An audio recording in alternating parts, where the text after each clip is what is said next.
एक साइंटिस्ट जो एक सुनसान जगह पर अपने रिसर्च सेंटर में आर्टिफिशियल इंटेलिजेंस रोबोट बनाकर उन पर रिसर्च करता था। वो जानना चाहता था कि क्या हो अगर रोबोट्स में इंसान के ब्रेन से भी ज्यादा पावरफुल ब्रेन लगा दिया जाए। क्या वो रोबोट इंसानियत को फ्यूचर में आगे तक लेकर जा सकते हैं। ऐसे ही एक दिन वो अपने इस मिशन में सक्सेसफुल हो जाता है और एक ऐसी रोबोट बना लेता है जो बिल्कुल इंसानों के जैसी दिखती है, इंसानों के जैसे ही सोचती समझती है और उसमें इंसानों के जैसे ही इमोशंस और फीलिंग्स भी थी। लेकिन हालात तब खराब होने लगे जब वो रोबोट हद से ज्यादा सोचने लगी। वो रोबोट उस साइंटिस्ट के साथ कुछ ऐसा करती है जिसको साइंटिस्ट ने सपने में भी नहीं सोचा था। लेकिन आखिर उस रोबोट ने उस साइंटिस्ट के साथ ऐसा क्या कर दिया था, चलिए जानते हैं। तो कहानी की शुरुआत ब्लू बुक नाम की एक कंपनी को दिखाते हुए होती है। ये कंपनी गूगल कंपनी की तरह ही एक सर्च इंजन कंपनी थी जिसमें कैलेब स्मिथ नाम का एक वर्कर काम करता था। एक दिन काम के दौरान कैलेब को अपनी कंप्यूटर स्क्रीन पर एक ईमेल मिलता है जिसमें उसे बताया जाता है कि कंपनी के द्वारा आयोजित एक कंपटीशन में फर्स्ट प्राइज के तौर पर उसे कंपनी के मालिक के साथ उसके वीआईपी घर में एक हफ्ते तक रहने का मौका मिला है। इसके बाद अगले दिन कैलेब को लेने एक हेलीकॉप्टर आता है। कुछ देर बाद पायलट कैलेब को पहाड़ों के बीच एक जगह पर ले जाकर उतार देता है और उसे आगे का रास्ता बताकर कहता है कि एक हफ्ते बाद में तुम्हें इसी जगह लेने आऊंगा। इसके बाद पायलट वहाँ से चला जाता है। कैलेब पायलट के बताए रास्ते पर आगे बढ़ता है। थोड़ी दूर चलने पर उसे एक ट्रक जैसे शेप का घर दिखाई देता है। अब जैसे ही वो उस घर के पास पहुंचता है तो उसे कुछ आवाज सुनाई देती है जो उस घर के दरवाजे पर लगे एक एआई कंप्यूटर की आवाज थी जो कैलेब से अपने फेस को स्कैन करने के लिए कहता है। कैलेब अपना फेस स्कैनर के सामने ले जाता है। तुरंत उसे उसी मशीन से एक कार्ड मिलता है जिस पर उसका फोटो बना हुआ था। अब कार्ड मिलने के बाद ऑटो कंप्यूटर कैलेब को दरवाजा खोलकर उस घर के अंदर जाने को कहता है। घर के अंदर पहुंचते ही कैलेब देखता है कि बाहर से खराब दिखने वाला ये घर अंदर से एक शानदार रिसर्च सेंटर जैसा है। थोड़ा आगे बढ़ने पर उसकी मुलाकात उस कंपनी के एसईओ नेथन से होती है जो उस समय एक्सरसाइज कर रहा था। नेथन कैलेब का वेलकम करता है और उसे ड्रिंक लेने के लिए कहता है। पहले तो कैलेब वहाँ कुछ अनकंफर्टेबल फील करता है लेकिन बाद में उसके साथ एंजॉय करने लगता है। इसके बाद नेथन उसे नीचे लेकर जाता है जहाँ बहुत सारे रूम्स बने हुए थे। नेथन कैलेब को समझाता है कि तुम्हारे कार्ड से जो भी कमरा खुले तुम्हें उसी कमरे में जाने की इजाजत है और जो कमरा तुम्हारे कार्ड से ना खुले तुम्हें उसमें नहीं जाना है। इसके बाद हम नेथन और कैलेब को एक कमरे में बैठा देखते हैं जहां नेथन कैलेब को एक असाइनमेंट पेपर देकर कहता है कि आगे का काम शुरू करने के लिए तुम्हें इस कॉन्ट्रैक्ट पर साइन करना होगा जिस पर लिखा हुआ था कि तुम इस घर में जो कुछ भी देखोगे वो कभी भी किसी को नहीं बताओगे। इस बात को लेकर कैलेब थोड़ा सोच में पड़ जाता है और कहता है कि इस कॉन्ट्रैक्ट पर साइन करने से पहले मैं मेरे वकील से बात करना चाहता हूँ। कैलेब को थोड़ा सोच में देखकर नेथन उसे समझाता है कि हम जो आगे बनाने जा रहे हैं वो बहुत ही शानदार चीज है। अगर हमारा ये मिशन सक्सेसफुल रहा तो इसका क्रेडिट तुम्हें भी मिलेगा। ये बात सुनकर कैलेब बिना कुछ सोचे समझे उस कॉन्ट्रैक्ट पेपर पर साइन कर देता है। अब कैलेब की कॉन्ट्रैक्ट पर साइन करने के बाद नेथन उसे अपने प्रोजेक्ट के बारे में बताता है कि आखिर वो क्या बना रहा है। वो बताता है कि मैंने एक रोबोटिक ह्यूमन बनाया है जिसके अंदर मैंने आर्टिफिशियल इंटेलिजेंस ब्रेन इम्प्लांट किया है।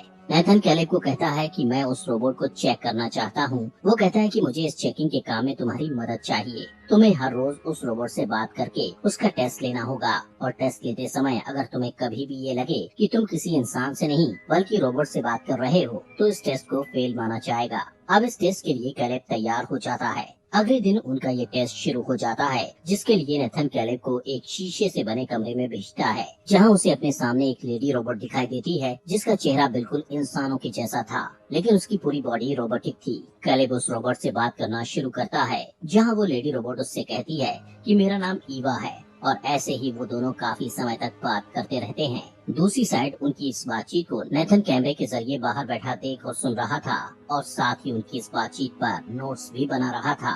जब उन दोनों की बातचीत खत्म होती है तो ईवा कैलेब से कहती है कि मुझे तुमसे बात करके काफी अच्छा लगा और मैं तुमसे दोबारा मिलना चाहूंगी। इसके बाद कैलेब बाहर नेथन के पास आ जाता है। नेथन कैलेब से पूछता है कि तुम्हें ईवा से बात करके कैसा लगा, जिस पर कैलेब एक्साइटेड होकर उससे कहता है कि वो बहुत अच्छी है और उससे बातचीत करते वक्त मुझे बिल्कुल भी ऐसा नहीं लगा कि मैं किसी रोबोट से बात कर रहा हूँ। ये सुनकर नेथन अपने प्रोजेक्ट की सक्सेस को सोचकर काफी खुश हो जाता है। उसी रात कैलेब अपने कमरे में लेटा हुआ था लेकिन उसे बिल्कुल भी नींद नहीं आ रही थी। तभी कैलेब को बिस्तर पर एक रिमोट मिलता है। अब क्योंकि कैलेब को नींद नहीं आ रही थी इसलिए वो सोचता है कि थोड़ा टाइम टीवी देख लिया जाए। जब वो टीवी का रिमोट समझकर उस रिमोट का ऑन बटन दबाता है तो स्क्रीन पर ईवा के कमरे की लाइव सीसीटीवी फुटेज चलने लगती है। ये देखकर कैलेब को कुछ भी समझ नहीं आता। तभी अचानक बिजली चली जाती है और घर के सभी दरवाजे बंद हो जाते हैं, जिससे कैलेब थोड़ा घबरा जाता है और दरवाजा खोलने की कोशिश करता है, लेकिन दरवाजा नहीं खुलता। थोड़ी देर बाद जब लाइट आती है तो कैलेब दरवाजा खोलकर तुरंत नेथन के पास जाकर उससे बिजली के जाने के कारण को पूछता है, जिस पर नेथन उसे बताता है कि घबराओ मत, मैंने इन दरवाजों को इसी तरह से डिजाइन किया है कि जैसे ही बिजली चली जाती है तो सभी के दरवाजे ऑटोमेटिकली लॉक्ड हो जाते हैं, ताकि कोई अनजान व्यक्ति पावर कट करके इन कमरों में घुस न पाए। साथ ही नेथन उसे ये भी बताता है कि पिछले कई दिनों से घर की लाइट बार बार कट रही है, जबकि पहले कभी भी ऐसा नहीं हुआ। इसके बाद कैलेब अपने कमरे में जाकर सो जाता है। सुबह उसके कमरे में एक लड़की उसके लिए नाश्ता लेकर आती है। उसे देखकर कैलेब थोड़ा शॉक्ड हो जाता है और नेथन से जाकर उसके बारे में पूछता है। नेथन उसे कहता है कि उसका नाम केयोको है और वो मेरी केयरटेकर है। फिर नेथन कैलेब से कहता है कि आज हम ये टेस्ट करेंगे कि ईवा तुम्हारे बारे में क्या सोचती है। कैलेब ईवा के पास उसका नेक्स्ट टेस्ट लेने जाता है, जहाँ ईवा कैलेब को कुछ ड्राइंग्स दिखाती है जो उसने रात में ड्रॉ की थी, लेकिन कैलेब उन ड्राइंग्स को समझ नहीं पाता। वो ईवा से कुछ ऐसा ऑब्जेक्ट बनाने को कहता है जो वो बनाना चाहती है, जैसे कि कोई इंसान या कोई पेड़ या कुछ भी। इस पर ईवा कहती है कि वो अगले दिनों से बनाकर दिखाएगी। ईवा कैलेब से पूछती है क्या तुम मैरिड हो, जिस पर कैलेब उसे जवाब देते हुए अपने बारे में बताने लगता है कि मैं 26 साल का अनमैरिड लड़का हूँ, मेरी कोई गर्लफ्रेंड भी नहीं है और मेरे पेरेंट्स एक कार एक्सीडेंट में मारे जा चुके हैं। ये सुनकर ईवा इस बात पर दुख जताती है। वो दोनों इसी तरह बातें कर ही रहे थे कि अचानक पावर कट हो जाता है। पावर कट होते ही ईवा कैलेब को कहती है कि तुम्हें नेथन पर भरोसा नहीं करना चाहिए, क्योंकि वो अच्छा आदमी नहीं है। वो कहती है कि बार बार घर की लाइट भी मैं ही कट करती हूँ ताकि सभी के सभी कैमरास बंद हो जाएं, जिससे नेथन हमें ना तो सुन और ना ही देख पाएगा। ईवा की ये बात सुनकर नेथन को हैरानी होती है कि आखिर वो ऐसा क्यों कह रही है। उसे थोड़ा अजीब लगता है कि तभी फिर से लाइट वापस आ जाती है। कैलेब तुरंत टेस्टिंग रूम से बाहर निकलकर नेथन के पास जाता है, जहां वो दोनों डिनर करने लगते हैं। नेथन कैलेब से पूछता है कि जब तुम ईवा का टेस्टिंग रूम में टेस्ट ले रहे थे तो लाइट चली गई थी, जिससे मैं तुम दोनों की बातचीत को नहीं सुन पाया। वो पूछता है कि तुम दोनों में क्या बातें हुई। कैलेब नेथन से झूठ बोलता है कि पावर कट होने के बाद ईवा ने मुझसे कोई बात नहीं की। रात को कैलेब फिर से अपने कमरे में लगे स्क्रीन से सीसीटीवी फुटेज द्वारा ईवा को देखने लगता है, क्योंकि वो ईवा से अट्रैक्ट होने लगा था। अगले दिन नेथन कैलेब को एक अलग रिसर्च रूम में लेकर जाता है, जहां वो कैलेब को बताता है कि ये वही रूम है जहां पर मैंने ईवा को बनाया था। वो एक गोल्ड स्टोन जैसे शेप की चीज को उठाता है और कहता है कि ये ईवा का दिमाग है। ईवा जो भी सोचती है वो इसी दिमाग की बदौलत है। नेथन कैलेब को बताता है कि ईवा का दिमाग पूरी दुनिया की सोच से मिलकर बना है। मैंने इस दिमाग को बनाने के लिए सबसे पहले दुनिया भर के लगभग सभी मोबाइल फोन्स को हैक किया और फिर उनके डेटा से ये पता लगाया कि ह्यूमन बिहेवियर कैसे काम करता है, लोग क्या कुछ देखते हैं, कैसे उनका दिमाग काम करता है, कैसे हम ह्यूमंस अपने सभी काम कर लेते हैं। उन सब की नॉलेज को मैंने ईवा के दिमाग में डाल दिया। इसके बाद तीसरे दिन के टेस्ट के लिए कैलेब ईवा के पास जाता है, जहां ईवा कैलेब को वो ड्राइंग दिखाती है जो बनाने के लिए उसने उसे बोला था।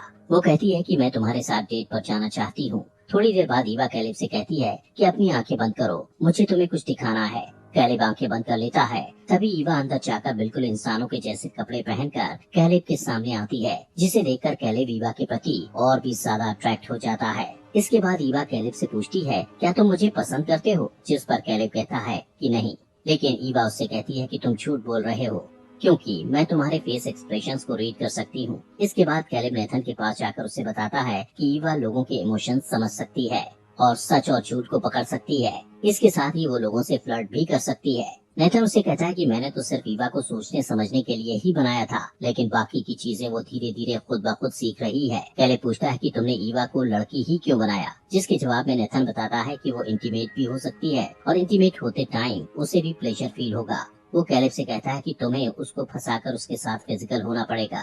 ये सब बातें सुनकर कैलेब को समझ आ जाता है कि ईवा के अंदर ह्यूमंस जैसी सभी फीलिंग्स और इमोशंस होने के बाद भी नेथन ने उसे यहाँ पर कैद कर रखा है। अगले दिन कैलेब ईवा से मिलता है और उसे बताता है कि एक इंसान और एक रोबोट में क्या अंतर होता है। वो कहता है कि रोबोट सिर्फ उतनी ही नॉलेज से काम करता है जितनी उसमें इंस्टॉल की गई होती है, जबकि इंसान के सोचने की कोई सीमा नहीं है। इंसान अपनी सोच खुद बनाता है और इंसान रोबोट की तरह एक जगह पर कैद होकर नहीं रह सकते। कैलेब की ये बातें ईवा के मन में घर कर गई थी और वो अब खुद को पूरी तरह से इंसान बनाना चाहती थी। इसके बाद रात में जब कैलेब सीसीटीवी फुटेज में देखता है कि नेथन ईवा के पास जाकर गुस्से में उसकी बनाई हुई ड्राइंग्स को फाड़कर वहाँ से अपने रूम की तरफ आ रहा था, कैलेब नेथन से बात करने के लिए उसके रूम में जाता है, जहाँ पर वो केओको को देखता है और उससे पूछता है कि नेथन कहाँ है। केओको को लगता है कि कैलेब उसे उसके साथ इंटीमेट होने के लिए बोल रहा है, इसलिए वो अपने कपड़े उतारने लगती है, लेकिन कैलेब उसे ऐसा करने से रोकता है। तभी नेथन वहाँ आ जाता है और कैलेब से कहता है कि केओको को उसकी लैंग्वेज समझ नहीं आती और वो वही करती है जो उसका मन करता है। नेथन बहुत नशे में था, इसलिए वो केओको के साथ नाचने लगता है और कैलेब को भी उसके साथ नाचने के लिए कहता है, जिससे कैलेब वापस अपने कमरे में चला जाता है। अगले दिन जब कैलेब ईवा का टेस्ट लेने जाता है तो ईवा पावर कट करके उससे बोलती है कि मुझे पता है तुम्हें यहाँ पर मुझे टेस्ट करने के लिए बुलाया गया है, लेकिन अगर मैं नेथन के इस टेस्ट में फेल हो गई तो वो मेरे साथ क्या करेगा। तभी ईवा कैलेब से कहती है कि जिस तरह तुम मुझे प्यार करने लग गए हो उसी तरह मुझे भी तुमसे प्यार हो गया है और मैं जिंदगी भर तुम्हारे साथ रहना चाहती हूँ, लेकिन पूरी तरह इंसान बनने के बाद। इस टेस्ट के बाद कैलेब नेथन के पास जाता है और उससे पूछता है कि अगर ईवा इन टेस्ट में फेल हो जाती है तो तुम उसके साथ क्या करोगे। इसके जवाब में नेथन कैलेब से कहता है कि अगर ऐसा हुआ तो मैं ईवा के सभी बॉडी पार्ट्स को संभाल कर रख दूंगा और उसके ब्रेन की पूरी मेमोरी को इरेज करके उसके अस्तित्व को ही मिटा दूंगा। फिर एक नया इससे भी ज्यादा एडवांस ब्रेन बनाऊंगा जिसमें मैं उन सभी बातों का ध्यान रखूंगा जो ईवा के ब्रेन में नहीं थी। ये सुनकर कैलेब को मन ही मन नेथन पर बहुत गुस्सा आता है, क्योंकि वो ईवा से प्यार करने लगा था और उसे खत्म होते नहीं देख सकता था। इसलिए कैलेब नेथन को रूम में ले जाकर बातों ही बातों में काफी ज्यादा ड्रिंक पिला देता है, जिससे नेथन की आंख लग जाती है और कैलेब नेथन की जेब से उसके रूम का कार्ड लेकर उसके प्राइवेट रूम में जाकर उसके कंप्यूटर पर उसके कुछ वीडियोस देखने लगता है, जिससे उसे पता चलता है कि नेथन ने ईवा से पहले भी कई सारे एआई रोबोट्स को बनाया था जिसमें ईवा की तरह ही सोचने और समझने की क्षमता थी, लेकिन थोड़ी बहुत कमियों की वजह से नेथन ने उनके ब्रेन से उनकी सारी मेमोरीज को इरेज करके उन्हें मार दिया। वो सारे एआई रोबोट्स भी ईवा की तरह ही उसकी कैद से आजाद होकर बाहर खुलकर अपनी जिंदगी जीना चाहते थे। दोस्तों, आगे बढ़ने से पहले आपका दिल से शुक्रिया आपके अपने फॉक्स एक्सप्लेनर हिंदी चैनल को सब्सक्राइब करने के लिए। अब इसके बाद कैलेब नेथन के दूसरे कमरे में जाता है जहाँ केओको बिना कपड़ों के बैठी हुई थी। कैलेब वहाँ पर लगे कपबोर्ड को खोलने लगता है और देखता है कि उन कपबोर्ड्स में उन्हीं रोबोट्स की बॉडी पड़ी है जिनको नेथन ने शट डाउन करके वहाँ रखा हुआ था। ये देखकर वो काफी डिस्टर्ब हो जाता है। तभी केओको अपनी बॉडी से चमड़ी उतारने लगती है, जिससे उसे पता चलता है कि केओको भी कोई इंसान नहीं बल्कि एआई रोबोट है। उसमें भी इंसानों की तरह समझ और फीलिंग्स थी, लेकिन फिर भी नेथन उसे गुलामों की तरह रखता था। वहीं उधर नेथन की आंख खुलती है और वो नशे की हालत में ही अपने प्राइवेट रूम में जाने के लिए अपने कार्ड को ढूंढने लगता है, जिससे कैलेब रूम से बाहर आकर उसका कार्ड नीचे गिरा देता है और उसे कहता है कि तुम्हारा कार्ड यहाँ नीचे गिरा पड़ा है। इसके बाद कैलेब अपने रूम में जाकर लेट जाता है, लेकिन अब उसे खुद पर भी शक होता है कि कहीं वो भी तो रोबोट नहीं है, जिसके लिए वो खुद की बॉडी चेक करने लगता है और यहाँ तक कि अपने हाथ पर भी कट लगाता है, जिससे उसके हाथ से ब्लड निकलने लगता है। अगले दिन कैलेब ईवा के पास जाता है, जहाँ थोड़ी नॉर्मल बात करने के बाद ईवा पावर कट कर देती है। तब कैलेब उसे बताता है कि अगर तुम टेस्ट में फेल हुई तो नेथन तुम्हारे ब्रेन से तुम्हारी सारी सोच और मेमोरीज को मिटा देगा, जिससे तुम मर जाओगी और फिर वो तुम्हारी बॉडी को संभाल कर कपबोर्ड में रख देगा। ये सुनने के बाद ईवा कहती है कि क्या तुम मुझे बचा सकते हो, जिस पर कैलेब कहता है कि हाँ, मैं तुम्हें बचाऊंगा और ईवा को अपने प्लान के बारे में बताता है कि मैं नेथन को ज्यादा ड्रिंक पिलाकर सुला दूंगा और उसके कार्ड को लेकर उसके पीसी से इस बिल्डिंग के सारे सिक्योरिटी सिस्टम को रिवर्स कर दूंगा और फिर जैसे ही तुम पावर कट करोगी तो बिल्डिंग के सभी दरवाजे खुल जाएंगे और हम यहाँ से भाग जाएंगे। अगले दिन कैलेब नेथन को बातों ही बातों में ड्रिंक करवाने की कोशिश करता है, लेकिन नेथन ड्रिंक करने से मना कर देता है। वो कहता है कि मैं कई दिनों से काफी ड्रिंक करने लगा हूँ, तो अब मैंने पीनी छोड़ दी है। वो कहता है तुमने अच्छा काम किया है और आज तुम्हें हेलीकॉप्टर लेने आएगा। तभी नेथन उससे कहता है कि क्या तुम्हें सच में लगता है कि ईवा तुमसे प्यार करती है या फिर वो वहाँ से निकलने के लिए तुम्हारा इस्तेमाल कर रही है। ये सुनकर कैलेब को समझ आ जाता है कि नेथन को पता चल चुका है कि मैं ईवा को यहाँ से आजाद करना चाहता हूँ। इसके बाद नेथन कैलेब को अपने रूम में ले जाकर उन दोनों की वीडियोस दिखाता है, जिसमें कैलेब ईवा को यहाँ से भागने का प्लान बता रहा था। नेथन कैलेब को बताता है कि मुझे पहले ही पता चल गया था कि बार बार बिल्डिंग की पावर कट ईवा ही करती है, ताकि मैं उस पर नजर न रख सकूं। इसलिए मैंने पहले ही ईवा के कमरे में बैटरी से चलने वाला एक कैमरा लगा दिया था जो बिजली जाने के बाद भी रिकॉर्डिंग करता था।